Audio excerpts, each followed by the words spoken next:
आपको आज दिखाते हैं कि किस तरीके से पॉलिटिकल एक्टिविटीज़ जारी हैं, जलसे जारी हैं। सियासी माहौल इस वक्त मुल्क में गर्म हो गया।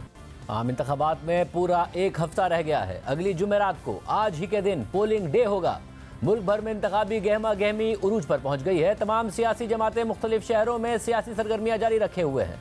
नवाज शरीफ खुद नून लीग की इंतखाबी मुहिम की क़यादत कर रहे हैं। शहबाज शरीफ भी इंतखाबी मुहिम चला रहे हैं, जबकि मरियम नवाज भी मुख्तलिफ शहरों में जलसे कर रही हैं। बिलावल भुट्टो ज़रदारी ने तमाम सियासी जमातों से पहले पीपल्स पार्टी की इंतखाबी मुहिम शुरू की और मुसलसल जलसे कर रहे हैं। आसिफ अली जरदारी और आसफा भुट्टो जरदारी भी मैदान में हैं। इसके अलावा MQM, JUI, IPP, Jamaat Islami और ANP समेत तमाम सियासी जमातें इंतखाबी मुहिम चला रही हैं। मुल्क में इंतखाबी माहौल बन चुका है। आज नवाज शरीफ ने सवात में, जबकि बिलावल भुट्टो जरदारी ने खुशदार में जलसे से खिताब किया। लेकिन खैबर पख्तूनख्वा और बलूचिस्तान में सिक्योरिटी की खराब सूरत हाल पर आज ही इलेक्शन कमीशन में एक इजलास भी हुआ है, जिसमें यह फैसला किया गया है और वाज़ेह किया गया है कि इंतखाबात 8 फरवरी को ही होंगे।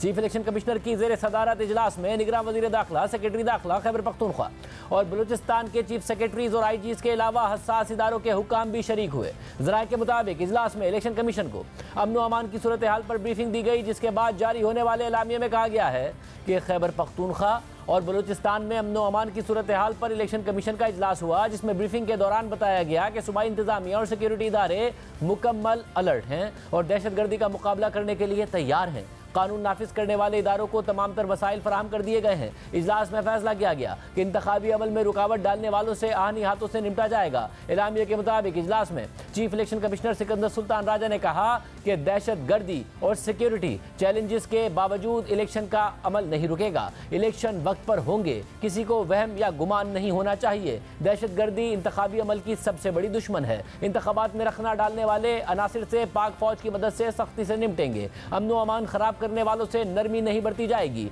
8 फरवरी के इंतखाबात वक्त पर होंगे। सिक्योरिटी चैलेंजेस मौजूद हैं, ताहम इलेक्शन कमीशन पूरी तरह तैयार है। आम इंतखाबात के पुरअमन इनेकाद के लिए ज़रूरी इंतजामी और हिफाजती इंतजामात कर लिए हैं। सियासी जमातों और उम्मीदवारों को बिला खौफ व ख़तर इंतखाबी मुहिम चलाने का साजगार माहौल फराहम होगा। शहरियों को भी वोट डालने के लिए महफूज और साजगार माहौल फराहम किया जाएगा। चीफ इलेक्शन कमिश्नर ने हिदायत की कि वोटों की गिनती और नताइज के ऐलान के वक्त कानून हाथ में लेने वाले अनासिर से खबरदार रहा जाए। एलामिये में मजीद कहा गया है कि किसी भी सियासी या गैर सियासी कुव्वत को इंतखाबी अमल में रुकावट डालने की इजाज़त नहीं दी जाएगी और किसी सतह पर किसी किस्म की कोई कोताही या गफलत नहीं बरती जाएगी। इजलास के बाद सहाफ़ियों से गैर रस्मी गुफ्तगू में chief election commissioner Sikandar Sultan Raja ने कहा है कि बलूचिस्तान और खैबर पख्तूनख्वा में अमन व अमान की सूरत हाल से निपटा जा रहा है। इलेक्शन 8 फरवरी को पूरे मुल्क में होंगे, कोई इबहम न रहे। सिक्योरिटी सूरत हाल को बेहतर बनाया जा रहा है। पोलिंग डे पर इंटरनेट की बंदिश के हवाले से कोई बात ज़ेर गौर नहीं है। इंटरनेट सर्विस का मामला सामने आया तो हमारा EMS ऑफलाइन काम करेगा। चीफ इलेक्शन कमिश्नर ने कहा कि बलूचिस्तान और खैबर पख्तूनख्वा में बेअमनी के वाक़यात का ताल्लुक दहशतगर्दी से है। आज के इजलास में सिक्योरिटी इंतजामात का तफसीली जायजा लिया गया और बलूचिस्तान और खैबर पख्तूनख्वा में अमन व अमान और इलेक्शन की तैयारियों पर ब्रीफिंग दी गई, जबकि उम्मीदवारों, वोटर्स और इंतखाबी दफातर की सिक्योरिटी पर भी ब्रीफिंग दी गई। इजलास के बाद निगरान वज़ीर दाखिला गौहर एजाज ने भी कहा कि इलेक्शन 8 फरवरी को ही हैं, इस पर किसी को इबहम नहीं होना चाहिए। कुछ लोग कह रहे थे कि शायद इलेक्शन थोड़े से डिले हो जाएं या मुलतवी हो जाएं, इसमें को है और इंशाअल्लाह ताला 8 फरवरी का इलेक्शन जो है वो उसके बारे में किसी के जहन में कोई डाउट ना होना चाहिए और इसको जो है हर सूरत में चीफ इलेक्शन कमीशन और केयर गवर्नमेंट जो है इसको इंश्योर कराएगी। यानी आज इलेक्शन कमीशन ने उन तमाम कयासराइयों का खात्मा कर दिया है जो बलूचिस्तान और खैबर पख्तूनख्वा में बेअमनी के वाक़यात के बाद पैदा हो रही थी। इंतखाबात के वक्त करीब आते ही खैबर पख्तूनख्वा और बलूचिस्तान में अमन व अमान की सूरत हाल ख़राब हुई है। आज कोयटा में स्पीनी रोड के करीब धमाका हुआ, जिसमें एक शख्स जाँ बहक हो गया, जबकि नसीराबाद में डेराला यार भट्टी फाटक के मकाम पर दस्ती बॉम्ब हमले में 3 अफराद जख्मी हुए और तुरबत के मेन रोड पर दस्ती बॉम्ब धमाके में एक शख्स जख्मी हो गया। गुज़िश्ता रोज़ खैबर पख्तूनख्वा के ज़िला बाजोड़ में कौमी और सूबाई असम्बली की नशिस्तों से इलेक्शन में हिस्सा लेने वाले आज़ाद उम्मीदवार रिहान ज़ेब खान नामालूम अफराद की फायरिंग से जाबाक हो गए थे। रिहान ज़ेब खान तहरीक इंसाफ के मकामी रहनुमा थे, मगर तहरीक इंसाफ ने उनके हल्के से किसी और को टिकट दिया था। कल ही के दिन किला अब्दुल्ला के इलाके मीज़ई अड्डा में एएनपी के कारकुनों पर मुसल्लह अफराद ने फायरिंग की, जिससे एएनपी का एक कारकुन जाँ बहक और एक जख्मी हो गया। जबकि कोयटा में सरियाब रोड पर पीपल्स पार्टी के इंतखाबी दफ्तर पर दस्ती बम हमले में 5 कारकुन जख्मी हो गए थे। और जिला केच के इलाके बुलेदा में भी पीपल्स पार्टी के उम्मीदवार जहूर बुलेदी के घर पर दस्ती बम हमला किया गया था। इसके अलावा सिब्बी में पुलिस थाने पर दस्ती बम से हमला किया गया, जिसमें 2 पुलिस एहलकार जख्मी हो गए थे। और गुज़िश्ता रात ही हब की जाम कॉलोनी में कोस्ट गार्ड के दफ्तर के करीब दस्ती बम फेंका गया, जो फट नहीं सका। जबकि 3 जनवरी को बलूचिस्तान के इलाके मच और कोलपुर कॉम्प्लेक्सेस पर हमले में 3 खुदकुश बमबारों समेत 9 दहशतगर्द मारे गए, जिसके बाद सिक्योरिटी फोर्सेस के क्लियरेंस ऑपरेशन के दौरान मजीद 12 दहशतगर्द हलाक हो गए। 30 जनवरी को ही सिब्बी में तहरीक इंसाफ की रैली में धमाके में 4 अफराद जाँ बहक और 5 जख्मी हो गए थे। इन वाक़यात के बाद ये अफवाहें गर्दिश कर रही थी कि इलेक्शन कमीशन खैबर पख्तूनख्वा और बलूचिस्तान में इंतखाबात मुलतवी कर सकता है, लेकिन आज इलेक्शन कमीशन ने वाज़ेह कर दिया है कि इलेक्शन मुलतवी करने का कोई इम्कान नहीं है। इलेक्शन 8 फरवरी को ही होंगे।